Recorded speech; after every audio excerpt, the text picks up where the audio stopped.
Assalamualaikum warahmatullahi wabarakatuh. Halo teman-teman dan Bu Nur Laila, apa kabar nih? Semoga sehat selalu ya, amin. Perkenalkan, kami dari kelompok 8 yang beranggotakan saya sendiri, Indri Sylvian Hapsari, Novi Duyanti, Laksmi Nisita, Arohma Khalifatun Nikmah, dan Elviani akan mempresentasikan hasil diskusi dari kelompok kami mengenai anggaran produksi. Yang akan kita bahas di sini adalah apa sih anggaran produksi itu, tujuan dari anggaran produksi itu apa aja, terus fungsi dari anggaran produksi itu apa ya, macam dari anggaran produksi itu apa aja sih, dan bagaimana cara penyusunan anggaran produksi. Langsung saja pembahasan yang pertama, yaitu mengenai apa itu anggaran produksi. Menurut Ellen Christina 2001, anggaran produksi adalah suatu perencanaan secara terperinci mengenai jumlah unit produk yang akan diproduksi selama periode yang akan datang, yang di dalamnya mencakup rencana mengenai jenis, kualitas, jumlah, kuantitas, waktu kapan produksi akan dilakukan. Anggaran produksi berarti anggaran kegiatan, karena produksi adalah proses kegiatan membuat produk. Produksi tidak perlu dianggarkan, tetapi dijadwalkan. Selanjutnya, kita akan membahas tentang tujuan anggaran produksi. Anggaran produksi di sini berguna untuk pedoman kerja, koordinasi kerja, dan pengendalian kerja divisi produksi. Semua level manajer di divisi produksi harus bekerja berdasarkan anggaran produksi. Di samping itu, anggaran produksi berguna untuk menunjang kegiatan penjualan, menjaga tingkat persediaan barang jadi yang sewaktu-waktu diminta oleh konsumen, dan mengendalikan kegiatan produksi agar dapat menciptakan harga pokok produksi yang serendah-rendahnya. Adapun tujuan dari anggaran produksi adalah sebagai berikut. Yang pertama yaitu untuk mencapai tingkat keuntungan tertentu. Misalnya, berapa hasil yang diproduksi supaya dapat dicapai tingkat keuntungan dengan persentase tertentu dari keuntungan setahun terhadap penjualan yang diinginkan. Yang kedua, untuk menguasai pasar tertentu, sehingga hasil perusahaan ini tetap mempunyai market share tertentu. Dan yang ketiga, untuk mengusahakan supaya perusahaan pabrik ini bekerja pada tingkat efisien tertentu. Kemudian yang terakhir, untuk mengusahakan dan mempertahankan supaya pekerjaan dan kesempatan kerja yang sudah ada dapat semakin berkembang. Selanjutnya, apakah fungsi dari anggaran produksi? Fungsi dari penyusunan anggaran produksi perusahaan yaitu sebagai berikut. Yang pertama, anggaran produksi sebagai alat perencanaan. Anggaran produksi disusun berdasarkan anggaran penjualan yang telah dibuat secara akurat dan realistis. Selanjutnya, anggaran produksi menjadi dasar perencanaan semua aspek dari operasi pabrik seperti kebutuhan tenaga kerja langsung, biaya overhead pabrik, dan kapasitas pabrik. Kemudian yang kedua, anggaran produksi sebagai alat koordinasi. Artinya, anggaran produksi menjadi kerangka kerja yang akan dilaksanakan sehari-hari oleh Departemen Produksi.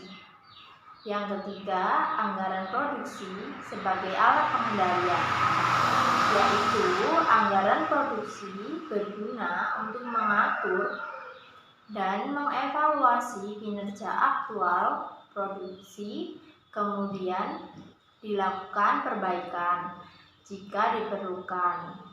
Prosedur pokok dalam pengendalian mencakup pengendalian bahan, analisis proses produksi, rute produksi, penjadwalan produksi, pengiriman hasil produksi, dan tindak lanjut. Hal ini untuk memudahkan proses pengendalian, maka disusun laporan pelaksanaan. Selanjutnya adalah macam-macam anggaran produksi. Anggaran produksi sendiri dibagi menjadi 3. Yang pertama adalah anggaran bahan baku, yang kedua adalah anggaran tenaga kerja langsung, dan yang ketiga adalah anggaran biaya overhead pabrik. Lalu bagaimana cara penyusunan anggaran produksi itu? Yang pertama adalah tahap perencanaan, di mana penentuan periode waktu yang akan digunakan sebagai dasar penyusunan. Lalu yang kedua adalah penentuan jumlah satuan fisik barang yang harus diproduksi dengan mempertimbangkan anggaran penjualan. Yang kedua adalah tahap pelaksanaan, di mana terdapat penentuan waktu pembuatan barang, penentuan lokasi pembuatan barang, penentuan urut-urutan produksi, penentuan standar pemakaian fasilitas produksi, penyusunan program pemakaian bahan baku, penyusunan program pemakaian bahan baku, tenaga kerja, dan peralatan, penyusunan standar biaya produksi, dan tindakan korektif bila diperlukan. Lalu dalam penyusunan anggaran produksi sendiri terdapat beberapa kebijakan. Yang pertama adalah kebijakan stabilitas produk, yang kedua adalah mengutamakan stabilitas sediaan, yang ketiga adalah kebijakan gabungan antara stabilitas produk dan sediaan, dan yang keempat kebijakan yang disesuaikan dengan keperluan manajemen. Pada video kali ini kelompok kami akan menjelaskan tentang cara penyusunan anggaran produk yang mengutamakan stabilitas persediaan. Nah, kebijakan yang mengutamakan tingkat stabilitas persediaan produk dengan tingkat produksi yang dibiarkan mengambang di sini. Perkembangan jumlah unit yang diproduksi dibiarkan berfluktuasi, akan tetapi tingkat persediaan diusahakan stabil dari waktu ke waktu. Jadi artinya sediaan awal di sini sama dengan sediaan akhir, dan tingkat produk tadi dibiarkan berfluktuasi. Halo teman-teman, di sini saya akan menjelaskan mengenai penyusunan anggaran produksi kebijakan stabilitas persediaan. Nah, di sini itu kita fokusnya kepada kebijakan stabilitas persediaan ya.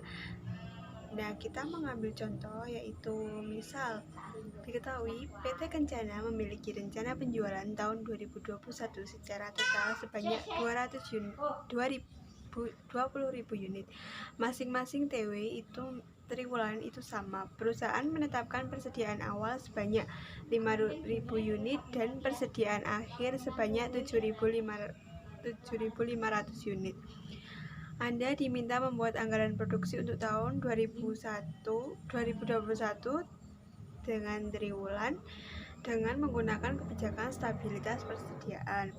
Nah, langkah yang pertama yaitu kebijakan stabilitas persediaan. Nilai persediaannya sama setiap periode.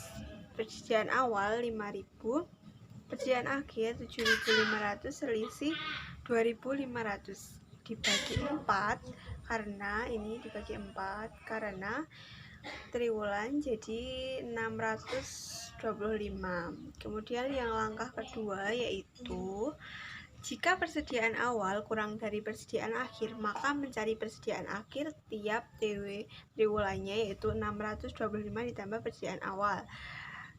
Namun jika persediaan awal lebih dari persediaan akhir, maka mencari persediaan setiap triwulannya yaitu persediaan awal dikurangi 625.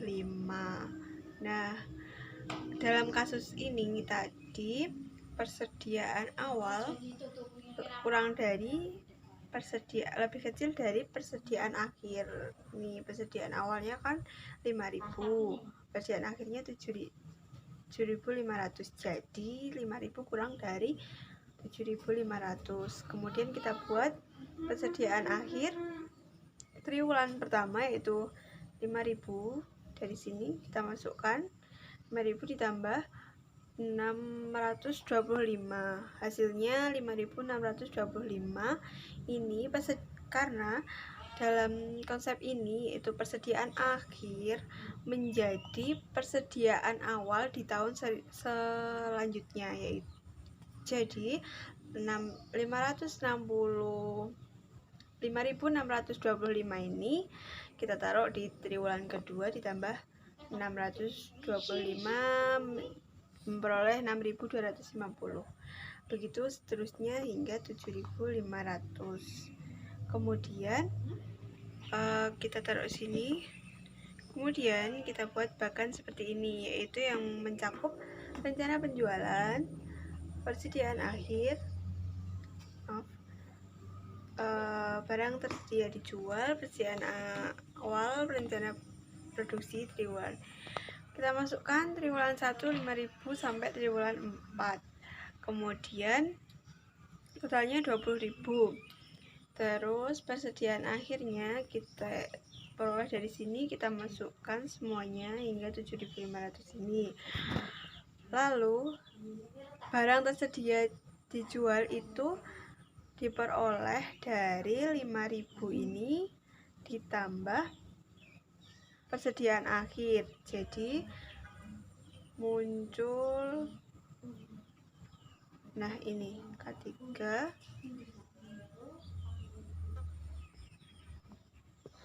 kemudian barang tersedia dijual tadi itu dari rencana penjualan ditambah persediaan akhir diperoleh 10.625 sampai terus persediaan awalnya tadi kan 5.000, ditulis 5.000, rencana produksi triwulannya yaitu 10.625 ini dikurangi 5.000, jadi 5.625. 5.625 ini kita masukkan dalam triwulan persediaan awal triwulan kedua, karena persediaan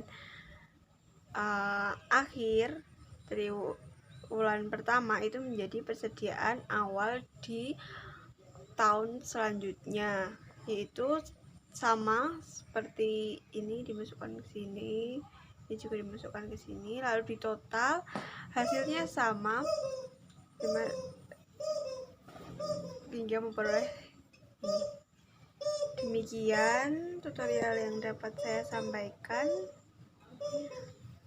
Mohon maaf, kurang lebih mohon maaf. Wassalamualaikum warahmatullahi wabarakatuh.